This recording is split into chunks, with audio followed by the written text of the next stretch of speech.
My name is Lugat Sado and I teach sociology. Have you ever wondered how this world and society came about? Why are conditions of life so different from those of children and their grandparents? Why does society experience changes? And what are the sources and directions of such changes? If you have ever asked yourself any of these questions, then you may consider yourself a novice sociologist. This morning we'll be considering three things: what is sociology, the subject matter of sociology, and the scope of sociology. Let's begin with the definition. What is sociology? In a general sense, sociology is the scientific study of society, including patterns of social relationships and social interactions. Let me say it again.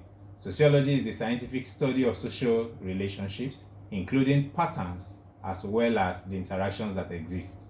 Again, sociology is the scientific study of human life, social groups, whole societies, and the human world at large. Now, it's interesting to note that sociology is a dazzling and exciting enterprise, and its subject matter is our own behaviors as human beings. The scope of sociology, which is the next thing we want to look at, is extremely wide and all-encompassing.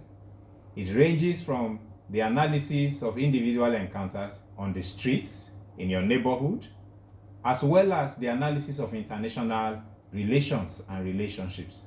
Now, sociology is a social science that uses various methods of enterprise as well as critical analysis to developing such body of knowledge.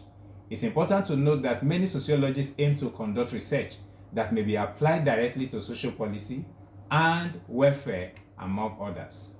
It's also interesting to note that the subject matter ranges from micro-sociological thought, medium-range sociological thought, as well as macro-sociological thought, in which case the scope of sociology can be microscope, middle-range scope, as well as macroscope.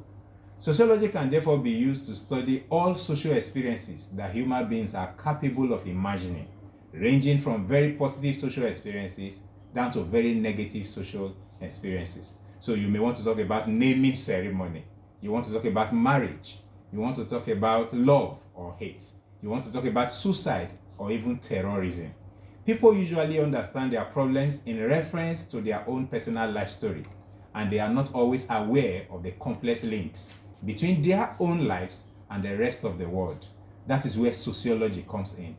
With sociological understanding or sociological imagination as captured by C. Wright Mills, it helps us to make sense of the connections among history, biography, as well as the places where people exist.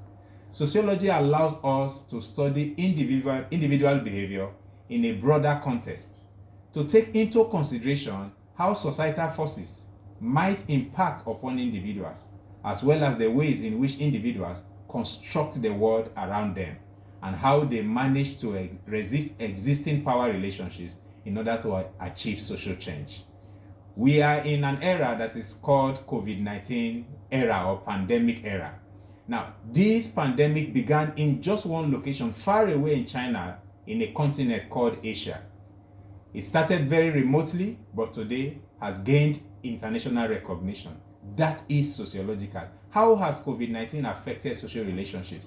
It has reorganized the way humans behave. So new concepts have emerged. Social distancing, for instance, lockdown, for instance, and new ways of exchanging pleasantries. Rather than handshake, you can now do elbow shake or even foot shake, so to say.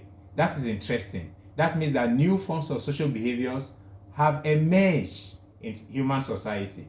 In this light, sociology represents a transformation of consciousness, according to Berger, 1963. Sociology questions taken for granted assumptions about the world we live in. These are the things that are sometimes referred to as common sense. However, we move from the familiar and normal within the context of our everyday lives to more complex situations in order to understand them. Understanding them requires scientific theories as well as scientific investigation, and that is where sociologists come in. Your understanding of sociology will help you to understand your world better. Now, what are the forms of sociological practice? We may want to look at the academic form as well as the applied sociology. When we return, we will begin from this point in order to understand the forms of sociological practice. I'd like to thank you for being part of this lecture. Remember, my name is Lugat Sado, and if you like to continue to receive this lecture series from me, I'd like you to subscribe to my YouTube channel. Thank you very much for being part of today. Have a nice day.